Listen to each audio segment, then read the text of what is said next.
আমি রাসূলুল্লাহ আমার ফাতেমাকে সম্মান করি না।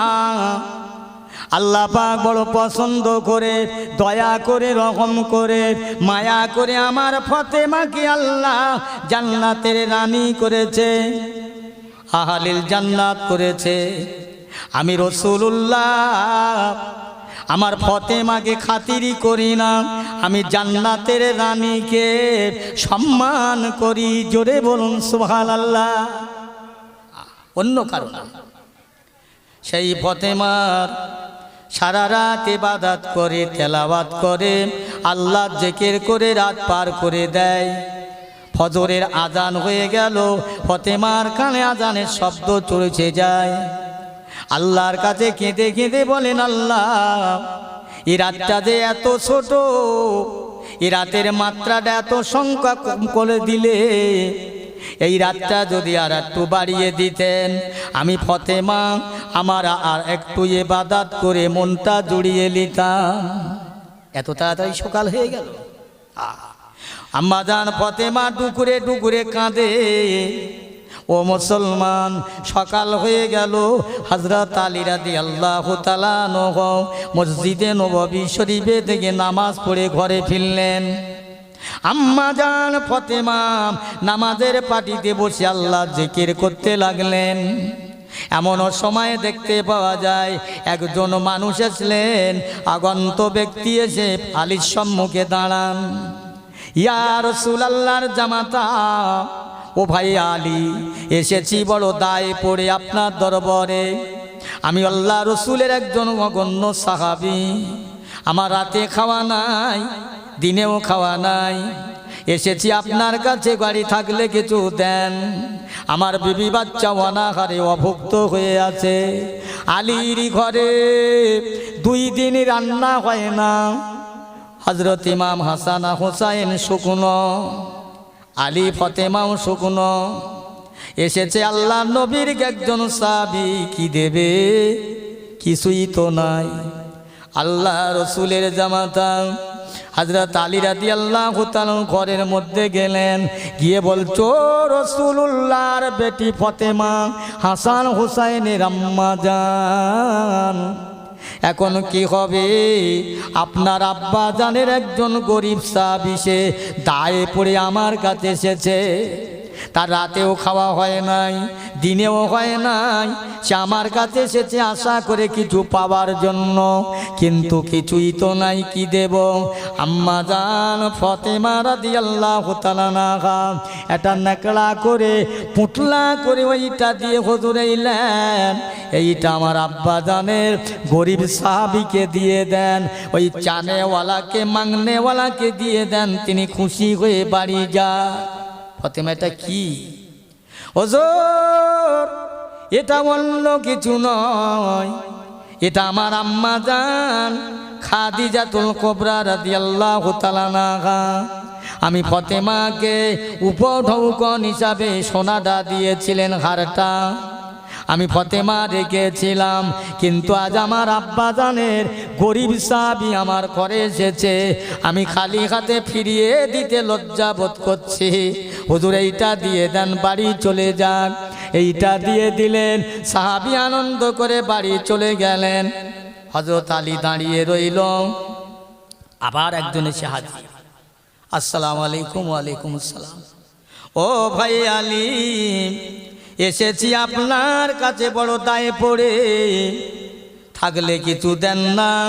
3 দিন আমার ঘরে রান্না হয় না, খাওয়া নাই। এসেছি বড় আশা করে। আবার আলী রাদিয়াল্লাহু তাআলা আনহু ঘরে যান, ফাতেমাকে ডেকে বলছে, ফাতেমা, ও রাসূলুল্লাহর নন্দিনী, কিছুক্ষণ আগে একজন চানেওয়ালাকে দিয়ে দিলাম, আর কি আছে? আবার একজন এসেছে, আপনার আব্বা জান এর গরিব সাহাবী এসে আমার কাছে দায়ে জানিয়েছে, ফাতেমা পরামর্শ দাও, ওকে কি দেব? ওই সময় বলে, হুজুর আর আমার কিছুই নাই, আমি একটা পরামর্শ দিচ্ছি, শুনে নাও। কি পরামর্শ? হুজুর, আমার হাসান আর হুসাইনকে সুন্দর করে সাজিয়ে আপনি নিয়ে যান মদিনার সীমান্তে। ওই যে ইহুদি আছে সম্ভ্রান্ত বাড়ির বড় লোক, অর্থওয়ালা, সম্পদালা, ওকে জমা ওর বাড়ির জিম্মা রেখে হাসান হোসাইনকে রেখে দিয়ে 100 টাকা এনে আমার আব্বা জানের গরিব সাহাবীকে দিয়ে দেন। আল্লাহ একটা ব্যবস্থা করে দেবে। যান হাসান হুসাইনকে কাঁধে করে নিয়ে মদিনার সীমান্তে গিয়ে মদিনার মানুষটাকে ডেকে বলছে, ভাই আরাবি, আমার হাসান হুসাইনকে রাখেন, 100 টাকা দেন। ইহুদি বলছে 100 টাকা দেব, তবে একটা শর্ত। কি? না, 100 টাকা নিয়ে যাও, তোমার ছেলের জন্য যদি ফিরে ছেলে নিতে আসো তাহলে বেলা ডোবার আগে আসতে। বেলা ডুবে গেলে আর হবে না, মেনে নাও। আমাদের হযরত আলী রাদিয়াল্লাহু তাআলা আনহু বলছেন, আল্লাহ যদি রাজি হয় ইনশাআল্লাহ আল্লাহটা ব্যবস্থা করে দেবেন। ও ভাই, আমার বেটাকে রাখুন, 100 টাকা আমাকে দেন। দিয়ে দিলেন। আলী রাদিয়াল্লাহু তাআলা আনহু এসে ওই সাহাবীকে দিয়ে দিলেন। ঘোরাফেরা করছে, পাইচারি করছে, হঠাৎ দেখতে পাওয়া যায় একজন অজানা অচেনা ব্যক্তি আগন্ত একটা উটের লাগাম ধরে টেনে টেনে টেনে টেনে হযরত আলী রাদিয়াল্লাহু তাআলা আনহুর কাছাকাছি পৌঁছে গেলেন। উনি বলছে, ভাই আলী, আমি উটটাকে বিক্রি করব, উট কি কিনবেন? আমার কাছে টাকা নাই, আমি একটা ধারে দেব। ধারে নেবেন না, আমাকে 100 টাকা দেবেন। আলী রাদিয়াল্লাহু তাআলা আনহুর হাতে উটের লাগামটা দিয়ে চলে যান। আবার কিছুক্ষণ পরে আর একজন আগন্ত ব্যক্তি অজানা অচেনা এসে আলীকে সালাম দিয়ে বলছে, ভাই আলী, এই উটটা যে খুব সুন্দর, উটটাকে আপনি বিক্রি করবেন? হ্যাঁ দাও না, আমি 200 দিরহাম দেব। উটটা বিক্রি হয়ে গিয়েছে। হযরত আলী রাদিয়াল্লাহু তাআলা 200 টাকা নিয়ে দাঁড়িয়ে রইল। যিনি উটটা বিক্রি করে গিয়েছিলেন উনি এসে বলছো, ভাই আলী, উট তো আর আপনার কাছে নাই, মনে হয় উটটা বিক্রি হয়ে গিয়েছে, দিন আমাকে 100 টাকা দিন, আমি চলে যাই। 100 টাকা দিলেন, উটটাকে নিয়ে চলে গেলেন। হযরত আলী রাদিয়াল্লাহু তাআলা আনহু 100 টাকা নিয়ে নিজের চেটাকে ছাড়াবার জন্য চলে যাচ্ছেন। ভাই রে ভাই, ও মুসলমান ইমানদার, আল্লাহ নবী সাহাবী পৌঁছে গেলেন আরবে। ওই ইহুদিকে ডাকতেছে, ভাই আমার ছেলেকে দেন, টাকা ডালেন। ও আলী, তোমাদের কথাবার্তা কি? শর্ত ছিল না বেলা ডোবার আগে আসতে হবে? বেলা ডুবে গিয়েছে, আর হবে না। হযরত আলী রাদিয়াল্লাহু তাআলা খুব চিন্তায় পড়ে, বেলা ডুবে গিয়েছে। আল্লাহ নবী সাহাবী হযরত ইমাম হাসান হুসাইনের আব্বা জান কোন আলী, আমার নবী ছিলেন এলেমের শহর, ওই এলেমের শহরের দরজা ছিলেন আলী। এই আলী রাদিয়াল্লাহু তাআলা আনহু কাঁদতে লাগলেন, আল্লাহ পাক, আমার হাসান আর হোসাইন আল্লাহ নবীর কোলে ওঠা মানুষ, আল্লাহ নবী আল্লাহর ফেরেশতার কোলে ওঠা মানুষ। আল্লাহ পাক, আমার হাসান হোসাইন আজ গোলাম হয়ে যাবে ইহুদির বাড়ি, এটা তো হতে পারে না। আল্লাহ বলছে, বেলা ডুবে গিয়েছে। আল্লাহ পাক, তুমি চাইলে জিন্দাকে মুর্দা বানাতে পারো, মুর্দাকে জিন্দা বানাতে পারো, ফকিরকে বাদশা বানাতে পারো, বাদশাকে ফকির বানাতে পারো, ইজ্জতওয়ালাকে বেইজ্জতি করে দিতে পারো। এ রব্বি আল্লাহ, আজ হাসান হোসাইন ইহুদির বাড়ি গোলাম থাকবে, এটা হয় না, হতে পারে না। আল্লাহ, ডুবে যাওয়া সূর্যটা, ডুবে যাওয়া বেলাটা আজকে আবার তুমি পশ্চিম পশ্চিম আকাশে তুলে দিতে পারো না। আল্লাহর ইমানদারের কান্নাটা আল্লাহ ফেলে দেয় না। আল্লাহ বলে দিয়েছে যে আমার হয় আমি তার হয়ে যাই। আল্লাহ পাক দুনিয়া বলছে যে আমার হয়ে যায়, তামাম দুনিয়া তার তাবে হয়ে যায়। হযরত আলী রাদিয়াল্লাহু তাআলা আনহু ডুকরে ডুকরে কাঁদতে লাগলেন। আমার আল্লাহ পাকের দয়া হলো, আল্লাহ পাকের মায়া হলো। দেখা যায় পশ্চিম আকাশে আবার সূর্যটা আল্লাহ তুলে দিয়েছে। জোরে বলতে পারেন না সুবহানাল্লাহ? আল্লাহ নবী সাহাবী হাঁকতে লাগলেন, এ আরবি বেরিয়ে এসো, দেখো না সূর্যটা নাকি ডুবে গেছে, একবার দেখো। ইহুদি দেখলো, হ্যাঁ হ্যাঁ সূর্য এখনো ডোবেন নাই। হাসান হোসাইনকে দিয়ে দিলেন। হযরত আলী কাঁধে করে বাড়ি আনলেন, ফতেমার ঘরে লাবিয়ে দেন। যায় নামাজে সেজদায় পড়ে ফতেমা কাঁদতে রয়েছে। দুই বেটাকে মায়ের কাছে দিয়ে হযরত আলী রাদিয়াল্লাহু তাআলা আনহু নিজে নিজে আল্লাহ নবীর দরবারে পৌঁছে যান। ইয়া রাসূলুল্লাহ, হাবিবাল্লাহ, আমার কি কীর্তি কারবার। আল্লাহ রসুল বলছে, বাবা আলী তোমরা জানো না, আজকের বলো তো বাবা, যে ব্যক্তিটা তোমার কাছে উটটা বিক্রি করলো উনিকে তুমি চেনো? জি না। উটটা কার তুমি জানো? ইয়া রাসূলুল্লাহ আমি জানি না। আল্লাহ রসুল বলছে, বাবা আলী ওই উটটা যে জান্নাতের উট, ওই উটের পিঠে আমার বেটি ফতেমা জান্নাতের ভিতরে সবার হয়ে ঘুরে বেড়াবে। আজকে তোমরা আমি রাসূলুল্লাহ সাহাবীকে সম্মান করেছো বাবা, বাবা খুশি করেছো, ইনসাফ করেছো, যার কারণে আল্লাহ পাক তোমাদের মাঝে যিনি উটটা তোমার হাতে দিয়ে দিলেন উনি দুনিয়ার কোনো মানুষ হুজুর জানি না। আল্লাহ নবী বলছে ওই উটটা যিনি তোমার কাছে বিক্রি করলেন উনি হলেন হযরত জিবরাইল আলাইহিস সালাতু ওয়াস সালাম। জোরে বলুন হুজুর, যে উটটা আপনার কাছ থেকে কিনে নিয়ে গেল উনি হলেন হযরতে নেকাইল আলাইহিস সালাতু ওয়াস সালাম। এই উটটা দুনিয়ার মানুষকে দেখানো হলো তোমাদের ইনসাফের জন্য, তোমাদের দয়ার জন্য।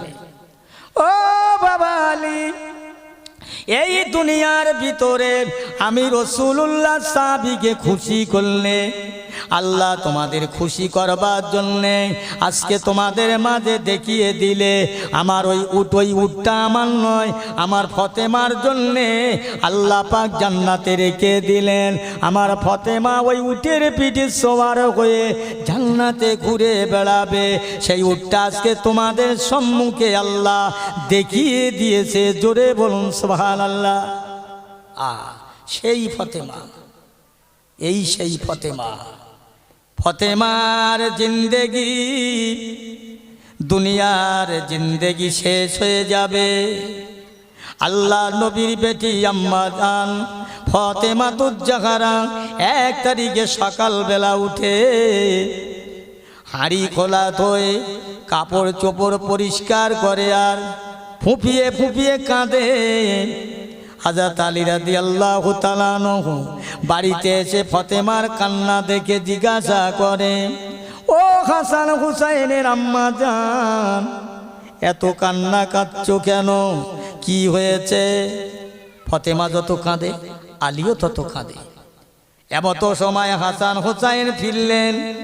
মায়ের পানে চেয়ে দেখে মায়ের চোখে পানি, আব্বার বুকের পানে চেয়ে দেখে আব্বার চোখে পানি। হাসান হুসাইন কাঁদতে লাগলো, আম্মা জান আপনি কাঁদছেন, আব্বা জান কাঁদছেন কেন? এত কান্না কাঁদেন, কি হয়েছে? এত কাঁদছেন কেন? ও মা জননী একবার বলুন না কাঁদছেন কেন? ও বাবা হাসান, ও বাবা হুসাইন, আমি আজ রাতের স্বপ্নে দেখেছি বাবা তোমার নানা যান, আমার আব্বা যান কি যেন খোঁজাখুঁজি করছে। আমি জিজ্ঞাসা করলাম, আব্বা এত খোঁজাখুঁজি করছেন কেন? ওই সময় বললেন, ও ফতেমা, আমি অন্য কিছু খুঁজি না, আমি তোমাকে খুঁজছি মা। আমি বলে এসেছিলাম আমার ইন্তেকালের 6 মাস পরে আখেরাতে তোমার সঙ্গে দেখা হবে মা। দিন শেষ হয়ে গেছে। ও বাবা হাসান ও হোসাইন, আমি তোমার আম্মা জান বলছি, বাবা আমার গোসলের পানিটা রেডি করো, কাপনের কাপড়টা রেডি করো। ও আমার প্রাণ প্রিয় স্বামী, আপনি শুনুন, আমার কথা শুনুন। আমি ফতেমা তোমাকে বলে যাচ্ছি, আমি ফতেমা চলে যাব। দুনিয়া থেকে চলে যাবার সকল সম্ভাবনা উজ্জ্বল হয়ে উঠেছে। ও আমার স্বামী গো, আজ আপনার কাছে আমার একটা ওসিয়াত। আমি ফতেমা মারা যাবার পরে, চলে যাবার পরে আমার লাশটা যেন দিনের ভাগে দাফন করবে না, আমার লাশটা রাতের গভীরে দাফন করবে। বেশি লোকজনকে খবর দেবে না, বেশি মানুষকে বলবে না। ও প্রাণ প্রিয় স্বামী, একদিকে হাসান হোসাইন আমার খাটিয়াটা ধরবে, একদিকে আপনি ধরবে, একদিকে আমার আব্বা জানের সাহাবী জলিল কদর সাহাবী হযরত আবু জার গেফারি ধরবে। এই 4 জন খাটিয়া ধরে নিয়ে যাবে। আর আমার কবরটা যেন লম্বা চওড়া না হয়ে যায়, উঁচু নিচু না হয়ে যায়। কেন? আমার কবর যদি বড় হয়, দুনিয়ার মানুষ তারা আমাকে নিয়ে চর্চা করবে, বলবে এই ফতেমা এত লম্বা চওড়া ছিল ইত্যাদি ইত্যাদি। না না, আমি ফতেমাকে নিয়ে দুনিয়ার মানুষ চর্চা করুক, আমি এটা চাই না, এটা চাই না। সেই ফতেমার নিজের গোসল নিজে দিলেন, নিজের কাপড় নিজে পরলেন। তনে মা দুনিয়া থেকে বিদায়, জান্নাতুল বাকিয়ার দিকে ফতেমার লাশ নিয়ে যাওয়া হয়। ও মুসলমান, ফতেমার কবরের কাছে লাশটা নিয়ে হযরত আবু জার গেফারি বলছে, ও জান্নাতুল বাকিয়ার কবর, তুই কি জানিস খবর?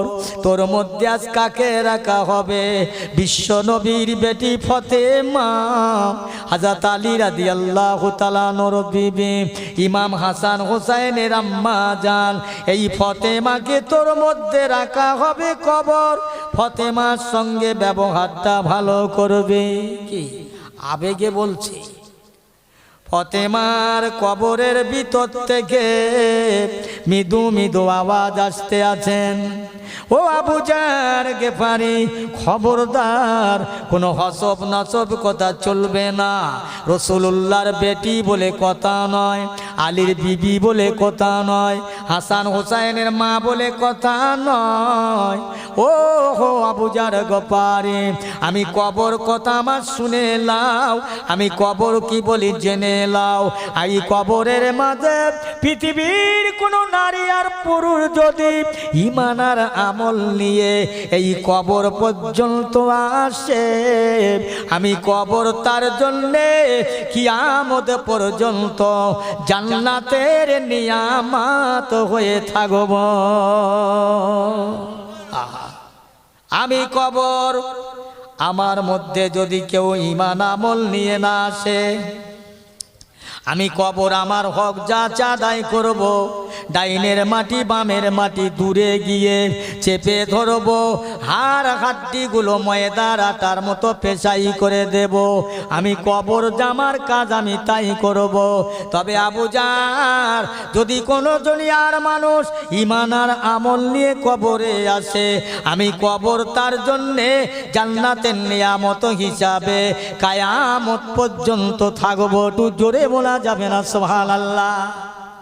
কি ফতেমার বেলা যদি কবর এই বলে, আমাদের কি হবে?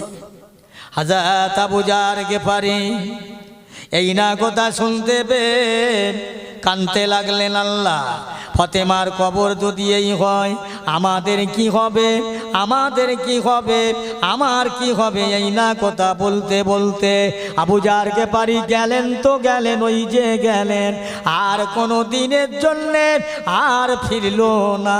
দরুদ শরীফ আল্লাহুম্মা। আল্লাহ রসুল আল্লাহর হাবিব 1 তারিখে দয়ার নবী আমার পায়ে পায়ে গুটি গুটি গুটি গুটি চলছেন। আল্লাহ রসুলের সাহাবা আবু জার গেফারি রাদিয়াল্লাহু তাআলা আনহু আল্লাহর নবীকে বললেন, ইয়া রাসূলুল্লাহ, ইয়া হাবিবাল্লাহ, আপনি কোথায় যাবেন? আনমনা হয়ে চঞ্চলতা হয়ে কোথায় চললেন? ও আমার আবু জার গেফারি, আমি রাসূলুল্লাহ আমার বেটির ঘরে যাচ্ছি। আমি মুহাম্মদ সাল্লাল্লাহু আলাইহি ওয়াসাল্লাম, আমার অন্তরে যখন কষ্ট লাগে, ব্যথা লাগে, দুঃখ লাগে, আমি মুহাম্মদ রাসূলুল্লাহ সাল্লাল্লাহু আলাইহি ওয়াসাল্লাম আমার বেটিকে দেখলে, আমার ফতেমাকে দেখলে আমার অন্তরের দুঃখ কষ্ট সব যেন ভুলে যায়। জোরে বলুন। ফতেমাকে দেখলে আব্বা ভুলে যায়। আম্মাজান ফতেমা রাদিয়াল্লাহু তাআলা আনহা বলেন, আমার আব্বাজান মদিনার কামলিওয়ালাকে দেখলে আমি ফতেমার অন্তরে যখন কষ্ট লাগে, ব্যথা লাগে, দুঃখ লাগে, আমার অন্তরে যখন কষ্ট হয়, আমি আমার আব্বাজান হাবিবে কিবরিয়া নবী মুহাম্মদ সাল্লাল্লাহু আলাইহি ওয়াসাল্লামকে দেখলেন আমি ফতেমা আমার অন্তরে দুঃখ কষ্ট ব্যথা বেদনা আমি সব ভুলে যাই। আর একবার জোরে বলুন। আর একটু জোরে হবে না? সুবহানাল্লাহ। আমি বুঝতে পারছি কতগুলো বুড়ো লোক, এই বুড়ো কোড়া মরে গেলে মসজিদ বন্ধ হয়ে যাবে। এই বুড়ো কোড়া টুকটুক করে মসজিদে যায়, আর এই ছোকরা যুবক যারা ওরা বলে আঙ্গার দেরি আছে, এখন মাথার চুল এখন কালো, দাঁত পড়েনি, এখন যুবক আছি, জোয়ান আছি। বুড়ো কোড়া আগে যে একটু আল্লাহ আল্লাহ করুক, ওরা তাড়াতাড়ি মরে যাবে, আমরা এখন মরবো নাকি? এই বলতে পারো তোমার মউত কবে হবে? মৃত্যুর তালিকা কারো করে দিয়েছে। এই বুড়ো লোকটা বসে মজলিসও, এরা যদি না বসতো মজলিস আর হতো না। মসজিদে আজান হয়, বুড়ো কোটাই যায়, জোয়ান যুবকেরা পরে যাবে। ভালো কথা, পরে যাবে। একটা কথা বলি শোনেন, একটা মেয়ে একটা ছেলের সঙ্গে বিয়ে হয়েছে। ছেলেটার বয়স 21, মেয়েটার বয়স 18। বিয়ে হবার পরে বাসর ঘরে গিয়ে ছেলেটা বলছে, বিবি, ছেলেটার সঙ্গে বিবির কথা হবে, স্বামী স্ত্রীর বাসর ঘর কত না কথা হবে। তখন বিবি বলছে, হুজুর শোনেন, আপনার বয়স 21, আমার বয়স 18, বিয়ে হয়েছে আমাদের দুজনার। আমি একটা কথা বলি শোনেন, আমার বয়স যখন হবে 70, আপনার বয়স যখন বয়স হবে 80, সেই সময় কথা হবে, এখন কোনো কথা না। আচ্ছা, ওই ছেলে তার বিবিকে বাসর ঘরে তালাক দেবে না? হ্যাঁ, আমার বয়স এখন 21, যুবক, ও বলতেছে 80 বছর হলি তবে কথা হবে, ও তো বাসর ঘরে তালাক দেবে। আল্লাহ পাক বলছে 12 বছর বয়স থেকে নামাজ আমি ফরজ করেছি, নামাজ পড়ো। এ বলছে 40, 45, 50 যখন হবে তখনই আল্লাহর সঙ্গে কথা বলবো, নামাজ পড়বো। আল্লাহ সেদিন সোদা ঘাড় ধরে জাহান্নামায় দিলে কাছো কিরু বলার থাকবে না। তাই জোয়ান বয়সে টুক জন বয়সে টুক কাজ করো, আমলের মানুষ হও। আমি যে কথা বলছিলাম, ফতেমা রাদিয়াল্লাহু তাআলা আনহা কে আমার নবী ডেকে, কোন ফতেমা, তিনি কেমন, তার ইবাদতের কথা, তার তেলাওয়াতের কথা, তার ধ্যানের কথা, তার জ্ঞানের কথা, তার নামাজের কথা, তার দানের কথা, তার সাদগার কথা, তার তাহাজ্জুদের কথা, তার যত ইবাদতের কথা আমি সামনে একটা একটা করে আলোচনা করলে আপনারা শুনে যাবেন, অথচ শুনে দেখা যাবে সে জায়গায় থাকবে না। শুনেলেন? আমি আপনি সাধারণের মানুষের কথা বলছি না, সাধারণ লোকের কথা নয়, অসাধারণ। রসুলুল্লাহ যেমন অসাধারণ, রসুলের আলিয়াউলাদগুলো তেমন অসাধারণ, রসুলের সাহাবিগুলো তেমন, আমরা যেমন আমাদের ঘরের আহালিয়াতগুলো তেমন। হ্যাঁ, আমার রসুলের ঘরে তা ছিল না। একদিন আল্লাহ রসুল দিন দুনিয়ার বাদশাহ ফতেমার ঘরে যাচ্ছেন, কষ্ট করে আবুজার গফফারি বলছে, ইয়া রসুল আল্লাহ হাবিব আল্লাহ, এক কাজ করি না, আপনার ফতেমার জন্য এক খণ্ড জমিন কিনে আপনার ঘরের পাশে ফতেমার ঘরটা বেঁধে দিই, আপনাকে আর যাওয়া আসায় কষ্ট হবে না। রসুল আমার চুপ। আবুজার গফফারি একটু জায়গা কিনে আল্লাহ নবীর বেটি ফতেমার জন্যে রসুল্লাহর ঘরের পাশে ঘর বেঁধে দিলেন। রসুল বেটির ঘরে যায়, বেটি বাপের ঘরে আসে। আহা, 1 তারিখে আল্লাহ নবীর কাছে ফতেমা সকালবেলা হাজির। ফতেমা এত সকালবেলা কি মনে করে? আব্বা, আপনার কাছে এসেছি একটা দায় পড়ে। কি হলো বলো? আব্বা, আপনার কাছে অনেক অনেক মানুষ হাদিয়া দিয়ে যায়, অনেক টাকা পয়সা দিয়ে যায়, আমি ফতেমার জন্য আমার একটু একটা দাসীর ব্যবস্থা করে দেন না। কেন? ইয়া রাসূলুল্লাহ হাবিবাল্লাহ আব্বাজান, আমি পারি না, সারাদিন আমাকে জাঁতা পাক দিতে হয়, গম পেশাই করতে হয়, বালতিতে রশি বেঁধে কুয়া থেকে পানি তুলতে হয়, ঝাড়ু দিতে হয়। ইয়া রাসূলুল্লাহ আব্বাজান, আমি ফতেমার আমার হাত দুটো ঠোলা পড়ে গেছে, চামড়া শক্ত হয়ে গেছে, ব্যথা হয়ে গেছে। ইয়া রাসূলুল্লাহ আব্বাজান, আমি ফতেমার জন্যে একটা দাসীর ব্যবস্থা করে দেন না। আল্লাহর নবী কি করলেন? ফতেমা, আমি তোমার জন্যে দাসী দেব না, তোমার জন্য একটা আমলের কথা বলি, শুনে লাও। ও ফতেমা, দুনিয়ার বুকে তোমার স্বামীর সংসার করবে, কাজ করবে, দিনের কর্ম যা আছে করবে, সংসারের কাজ করবে। ফতেমা, রাতের বেলা যখন তুমি এশার নামাজ বাদ শুয়ে পড়বে মা, বড়বার বিছানায় শুয়ে, শয়নের বিছানায় শুয়ে 3 বার নয় 4 বার নয়, ও ফতেমা 33 বার সুবহানাল্লাহ বলবে, 33 বার আলহামদুলিল্লাহ পড়বে, 34 বার আল্লাহু আকবার পড়বে। পড়লে কি হবে? তোমার সারা দিনের কষ্ট ক্লান্তি আর অনুভব হবে না। তোমার ওই ঘুমের মধ্যে শরীরটা হালকা থাকবে, তোমার ঘুমের মধ্যে তুমি সওয়াবের হকদার হয়ে যাবে। জোরে বলুন সুবহানাল্লাহ। রসুল আমার বলে দিলেন, এইটা করবে ফতেমা, খবরদার, এটার জন্য তোমার বিরাট ফ্যাসালিটি আছে। ও মুসলমান ইমানদার, আল্লাহ নবী বললে, ফতেমা, দুনিয়ার বুকে তুমি রসুলের বেটি বলে রেহাই পাবে না, হাসান হোসাইনের মা বলে নিস্তার পাবে না। ও মা, আমল ছাড়া কবর কাউকে শান্তি দেবে না। আমল করো, আমলের মানুষ হয়ে যাও। আবার পেয়ারা ভাইয়ের আব্বা জানেরা, আজকে যারা জলসা দিয়েছেন, এতগুলি মানুষ এই গ্রামে, আজকে বলুন তো এমন লোক আছে আমার কোনো গুনাহ নাই, আমি বেগুনা মাসুম? বলা যাবে? বলতে পারবে ভাই? না, সবাই গুনাহগার।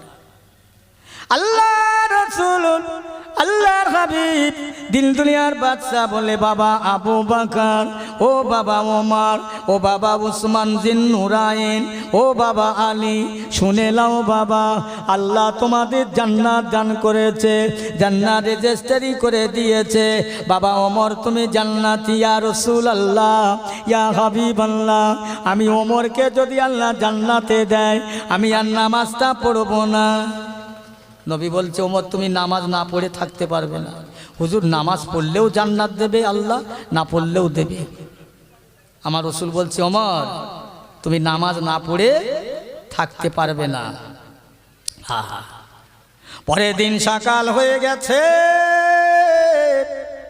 মসজিদে নববী শরীফে আযান হয়ে যায়, মুসল্লিরা কানায় কানায় ভরে যায়।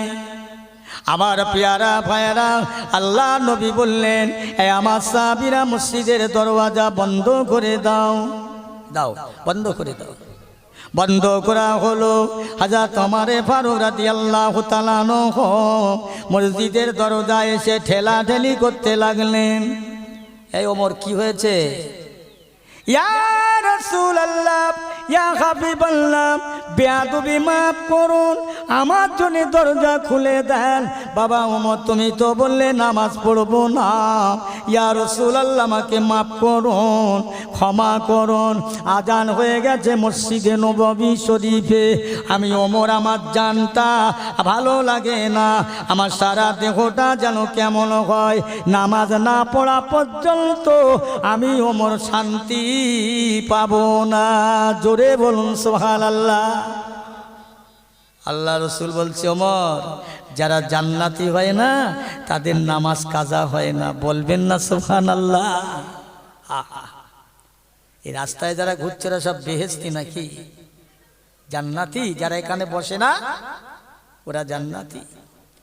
আল্লাহ রসুলের সাহাবী আবু বকর সিদ্দিক রাদিয়াল্লাহু তাআলা আনহু পাহাড়ের কোলে বসে ছাগলের বাচ্চা ধরে বলছে, বো ছাগল রে ছাগল, তোর নসিবটা বড় বলন্দ, তোর ভাগ্যটা বড় লম্বা, মানুষেরা তোকে যত্ন করে পেলে পুষে হিষ্ট পিষ্ট করে জব করে চামড়া ছাড়িয়ে কুটে বেছে টুকরো টুকরো করে রান্না করে খেয়ে নেবে।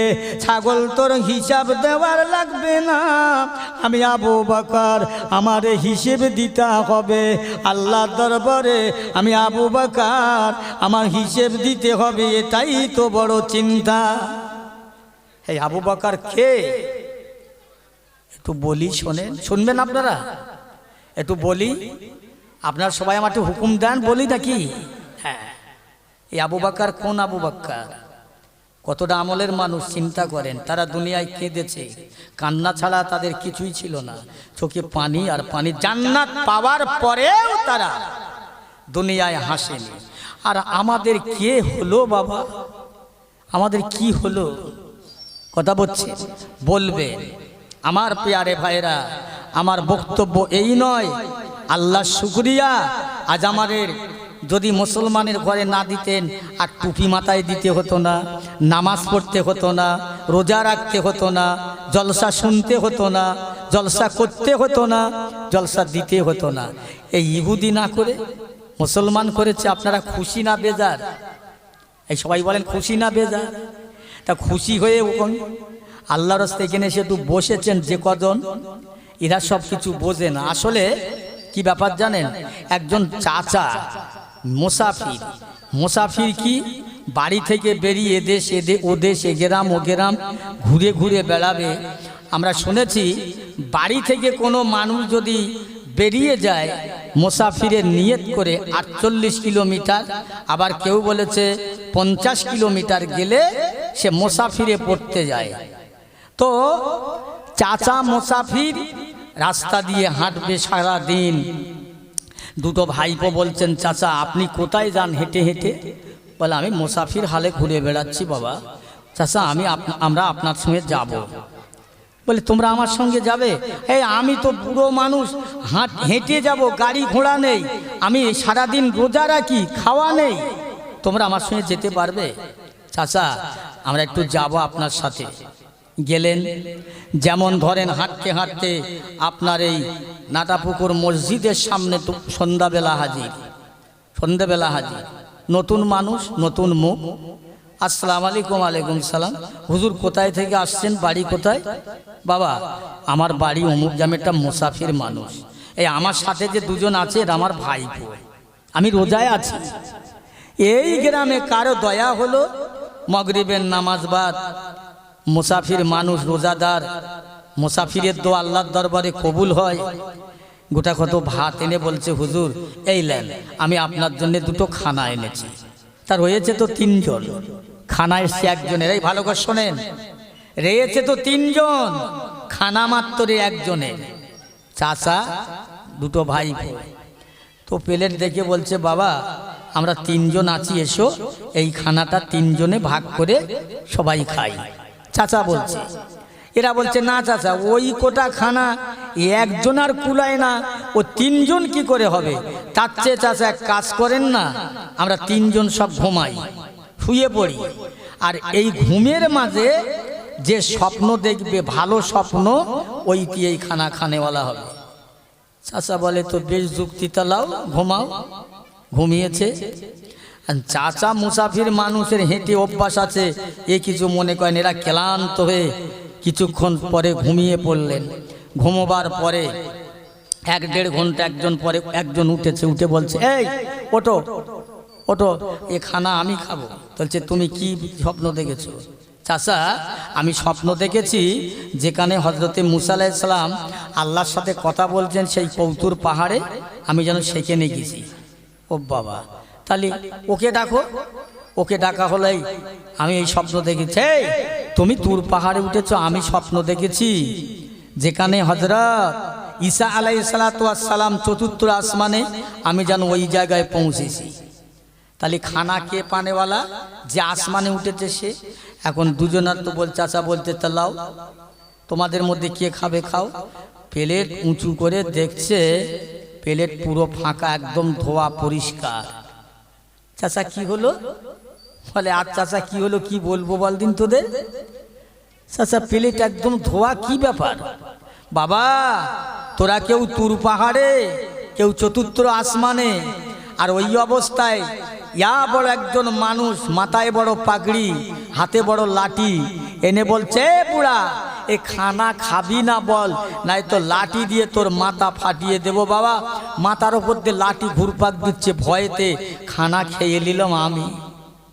কি গো, তাহলে চালাক কেডা? চালাকি করলো চাচা। আমার মনে হয় যারা এখানে বসে আছে এরা বোকা, যারা রাস্তায় ঘুরছে ওরা চালাক, ওরা চালাক। পিয়ারে হাজরিন, আমার ভাইরা, সব কথা বাদ, আমি একটাই কথা আপনাদের বলে যাব।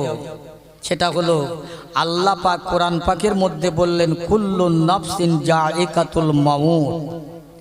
প্রতিটা জাতি, বেটা ছেলে মেয়ে ছেলে, সব জাতিকে আল্লাহ মুহূর্তে আসা 18,000 মাখলুকাতকে আল্লাহ সবাইকে মৃত্যু দান করবেই করবে। আমাদের মরে যেতে হবে, মরে তো যাব, দুনিয়া আমাদের ছাড়তে হবে।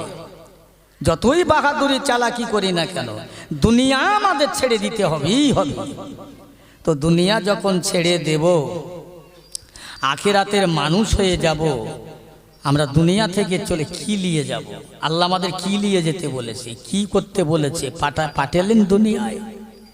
আমার ছেলেকে আমি বাজারে পাঠালাম, পাঠাবার আগে চালান দিলাম, পয়সা দিলাম, ব্যাগ দিলাম, বাজার করো। ওই ছেলে বাজারে গিয়ে বন্ধু বান্ধবের পাল্লায় পড়ে জুয়া খেলে, ফড় খেলে, নেশা করে, টাকা সব জলঞ্জলিতি দিয়ে বাড়ি আসছেন কখন? রাত 12টার সময় অন্ধকারে। ছেলের বাবা অপেক্ষা করছে, টাকা দিলাম, পয়সা দিলাম, হ্যাঁ চালান দিলাম, বাজার করতে। ছেলে ফিরছে না কেন? দিনকাল ভালো না, না চিন্তাই করলো, না জানে মেরে দিল। বাপের ঘুম হচ্ছে না। বাপ একবার ফাঁকায়, একবার ভিতরে, একবার বাইরে, একবার ভিতরে। রাত 12টার সময় ছেলে এসে গেটের সামনে দাঁড়িয়ে। বাপ বলছে, কে রে বাবা? এই তোমার সে বাজার কোথায়, চালান ব্যাগ কোথায়? কোনো কথাই বলে না। বলুন তো, ওই বাপ ছেলেকে যদি ঘাড় ধরে বার করে দেয়, গ্রামের লোকের কারো আপত্তি করার ক্ষমতা নেই, যেহেতু ছেলে তার বাপের সঙ্গে বেয়াদবি করেছে। আল্লাহ পাক আমাদের দুনিয়ায় পাঠিয়েছে বাজার করার জন্য, আখেরাতের কিসে চালান দিয়েছে। চালানটা কি? আল্লাহর কোরআন। পয়সা দিয়েছে, পয়সাটা কি? জীবনের হায়াত। ব্যাগ দিয়েছে, ব্যাগটা কি? তোমার হৃদয়, তোমার অন্তর। এখন বলুন, বাজার কোথায় করছি? ব্যাগে বাজার ভর্তি আছে। আমাদের সঙ্গে দুটো জিনিস সঙ্গী হবে, এই একটা ঈমান, একটা আমল। একটা আমল, একটা ঈমান, এই দুটো জিনিসকে সঙ্গে করে নিয়ে যে কবর পর্যন্ত পৌঁছাতে পারবে, আখেরাতে নাজাতের ব্যবস্থা আছে। আর যদি কিছু না নিয়ে, ঈমান আর আমল না নিয়ে কবরে যায়, কিয়ামত পর্যন্ত কবরে তো ভুগতেই হবে, এবং বিচারের পরে শেষ সিদ্ধান্ত হবে সুপার জাহান্নাম। ঠেলা বুঝবে সেদিন। আমার ভাইরা, যারা আমল করেছে, যারা দুনিয়া থেকে আখিরাতের ভয় করেছে, তাদের দিকে একবার লক্ষ্য করুন। আর আমার মতো, আপনার মতো হতভাগা, হতচ্ছাড়া, কপাল ফাটা উম্মতে মুহাম্মাদের জন্যে আমার আপনার নবী সারাটা জিন্দেগি কেঁদেছে। এখনো কাঁদছে, হাসরের ময়দানেও কাঁদবে। সেই নবীর উম্মত, যে নবী তার উম্মতের জন্যে খাওয়া দাওয়া ত্যাগ করে বনে বাদারে জঙ্গলে আমার আপনার মতন মানুষের জন্য নবী কেঁদে জারে জার হয়েছে। আর আজকের জলসা দিয়ে মানুষ এখানে বসতে চায় না। কে আছে আমার, কি থাকবে? টুপি মাথায় দিতে পারলেন, আল্লাহর হুকুম, আল্লাহর শুকরিয়া। আল্লাহ আমাদের মতো গুনাহগারদেরকে এই ইসলামের মধ্যে রেখে আমাদেরকে বুঝলেন না ইসলামের গোলাম হিসাবে আল্লাহ আমাদের কবুল করুক। জোরে বলেন আল্লাহুম্মা আমিন। বুঝলেন, যারা দুনিয়াতে আমল করেছে তাদের দিকে শিক্ষা নেন। আমল করেছিলেন আল্লাহর রসুল, আমল করেছিলেন সাহাবাই কেরামেরা, আমল করেছিলেন ইমামেরা, আমল করেছিলেন তাবিনেরা, আমল করেছিলেন খাজা গরিবে নেওয়াজ, আমল করেছিলেন গৌসেল আজম আব্দুল কাদিরুল জিলালি আল বাগদাদি রহমতুল্লাহ আলাইহি, আমল করেছিলেন পাঞ্জাবে মুজাদ্দেদ আল পিসানি, আমল করেছিলেন বাহাদ্দেদুন নকশবন্দি, আমল করেছিলেন মুজাদ্দেদুজ জামান আমার দাদা হুজুর পীর কেবলা রহমতুল্লাহ আলাইহি। এরা সব আমলের মানুষ ছিলেন। আর মানুষের আমল করার কথা বললেন। আমার ভাইরা, দুনিয়া ছেড়ে দিতে হবে, দুনিয়া ছাড়তে হবে।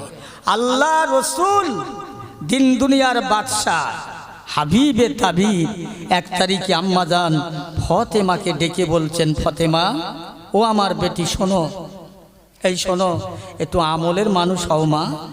তোমার আব্বাজান আল্লাহ রসুল বলে তুমি তার বেটি বলে রেহাই পাবে না, হাসান হুসাইনের মা বলে রেহাই পাবে না, আলীর বিবি বলেও রেহাই পাবে না। একটু আমলের মানুষ হও, আল্লাহকে কাঁদো, আল্লাহর কাছে একটু কেঁদে লাও। একদিন চিন্তা করেন, আল্লাহর নবী রসুলুল্লাহর বেটি ফতেমা জান্নাতের রানী, আল্লাহ রসুল তার বেটিকে ডেকে বলছে, মা আমল ছাড়া কবরে রাজাত মিলবে না। এই কোথাকার কে আমরা, আমরা কারা? দেবেন আল্লাহ। আল্লাহ আমাদের সকলকে আপনি হেফাজত করুন এ দুনিয়া আখেরাতে। আল্লাহ আমাদের জান মাল বিবি বাচ্চা ছেলে মেয়ে ইজ্জত আবরুকে হেফাজত করুন। আল্লাহ আমাদের মধ্যে যারা অসুস্থ আল্লাহ সুস্থতা দান করুন, রোগগ্রস্ত যারা আল্লাহ রোগকে শেফা করে দিন, দেনাদার থেকে আল্লাহ ঋণ থেকে পরিশোধ হবার তৌফিক দিন, কন্যাদায় থেকে মুক্ত করে দিন, চাষ আবাদে ব্যবসা বাণিজ্যে খেতে বাড়িতে বরকত দান করুন। আল্লাহ আল্লাহ সকলের জন্য আজকের এই মজলিস কবুল করে নেন, আমার হাবিবের খাতিরে কবুল করুন। আল্লাহ সুবহান রাব্বিকা রব্বিল ইজ্জাতি আম্মা ইয়াসিফুন, আসসালামুন আলাল মুরসালিন, ওয়ালহামদুলিল্লাহি রাব্বিল আলামিন, বিহাক্কি লা ইলাহা ইল্লাল্লাহু মুহাম্মাদুর রাসূলুল্লাহ সাল্লাল্লাহু আলাইহি ওয়াসাল্লাম। উপস্থিত মুআজ্জাজ মুহতারাম উলামায়ে কেরাম, মহাসম্মানিত আজকের মজলিসের হলামা হযরতগণ, আমার সম্মুখে বসে থাকা দিন দরদি সম্মানীয় মুরব্বী মুসল্লি, আমার আব্বাজানেরা, ভাইরা, মুরব্বীরা, জওয়ানেরা, যুবকেরা, রাতের অন্ধকারে আড়ালে পর্দাশীল আমার মা এবং বোনেরা, আল্লাহ পাকের দরবারে সবাই মিলে আল্লাহ শুকরিয়া আদায় করি যে আল্লাহ পাক আজকে মহা ফিতনার যুগে, আখিরি জামানায়, শেষ জামানায়, কঠিন সময় আল্লাহ পাক আমাদিগকে একটা বেহেশতের বাগানে আসা এবং বসা, দুটো কথা বলা এবং শোনার তৌফিক দান করেছেন। বলেন আলহামদুলিল্লাহ। যে কজন আছে একটু মুখ ভরে বলেন আলহামদুলিল্লাহ। আমরা জানি এই রাত জেগে জেগে না কলিজা তেতো হয়ে গেল, বুঝছেন না? মানুষেরা বলছে হুজুর লোকজন সব রাস্তায় বসে আছে, ওদেরকে ডেকে আনতে হবে। আচ্ছা কি দায় পড়েছে আমার? আমি তো এত করে বলছি, এরপরে কি করে বলবো? ওদেরকে পায়ে ধরবো? প্রত্যেক জলসায় মানুষ জলসায় বসতে চায় না, চায় কোথায় বসতে? দাঁড়াতে, মার্কেট, দোকানে, বিভিন্ন জায়গায়। আপনারা হয়তো মনে মনে চিন্তা করছেন যে কোত্থেকে এনেছো, যা পারে করুক, ওরা করুক। আচ্ছা বলেন তো, আমরা 4 জন এখানে বসে আল্লাহ আল্লাহ করব, আর 40 জন মানুষ ওখানে বসে অন্য করবে, কি করে হয়? আমি একটা বোঝাবার জন্য বলছি। এই ধরে নেন আপনার সমুদ্র দিয়ে একটা জাহাজ চলছে, জাহাজ 1 লাখ যাত্রী আছে, জনগণ আছে। এখন 1 লাখের যাত্রীর মধ্যে একজন বাটালি নিয়ে, ছেনি নিয়ে আর মুগুল নিয়ে জাহাজের তোলা কাটতেছে, ভালো করে বুঝবেন। এখন জাহাজের মধ্যে আরো যত লোক ছিল তারা বলছে, এই কাটছিস কেন, এই কাটিস না। এরা বলছে কাটিস না, ওর কাটা কিন্তু বন্ধ হয় না, ও কেটেই চলেছে। আচ্ছা আপনারা বলেন, এরা শুধু জবান দিয়ে বলছে কাটিস না, ওর কিন্তু কাটা বন্ধ হয় না, উচিত ছিল কি হাতে থেকে ছেনিটা মুগুরটা কেড়ে নেওয়া?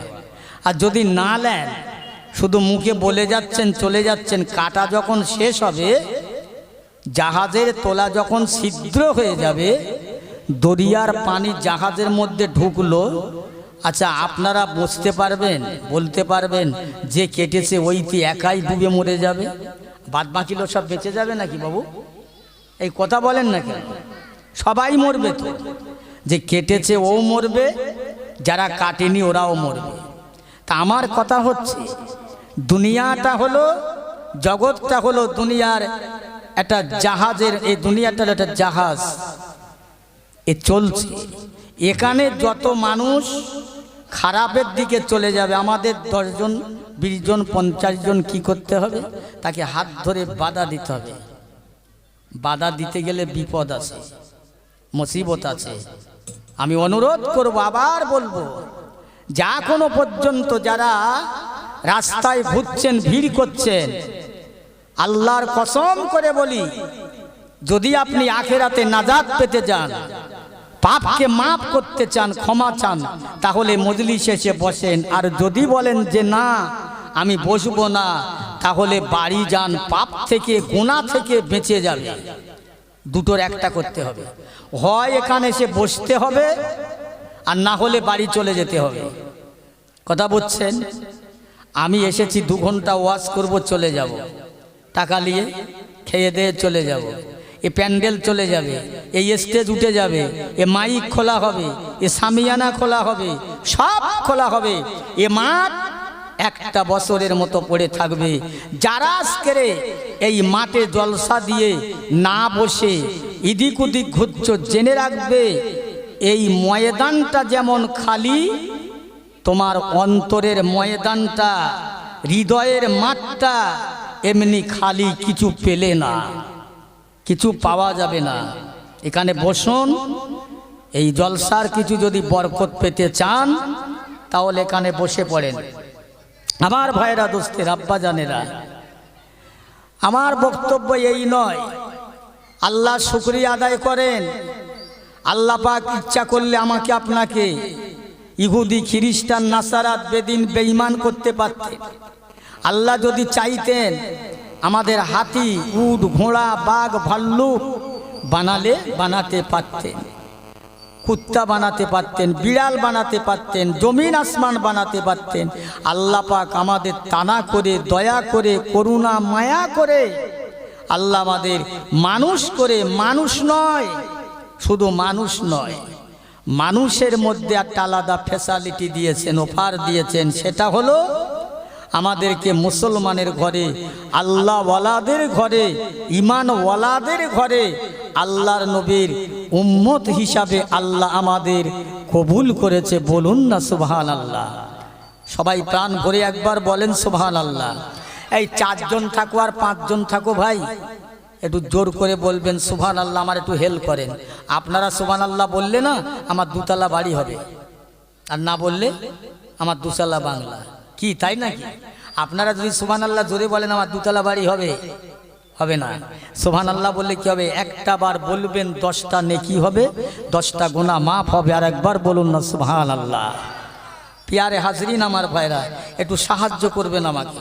এখন যদি প্রশ্ন করেন ভাই সুবহানাল্লাহ, আল্লাহ আসতে বললে আল্লাহ কি শুনতে পায় না? অবশ্যই পায়। আল্লাহ পাক এত বড় মালিক, একটা কালো পিঁপড়ে যদি কালো পাথরের ওপর দিয়ে হেঁটে যায়, আল্লাহ সেটাকে দেখতে পায়। ওই পিঁপড়ের পায়ের ধ্বনি আওয়াজ আল্লাহ শুনতে পায়। বলুন না সুবহানাল্লাহ। তাহলে আস্তে বললেও শোনে, জোরে বললেও শোনে। জোরে বললে কেন বলতে বলছি? জোরে বলার একটা আবেগ, একটা ইশকে, একটা মহব্বত, এটা আলাদা জিনিস।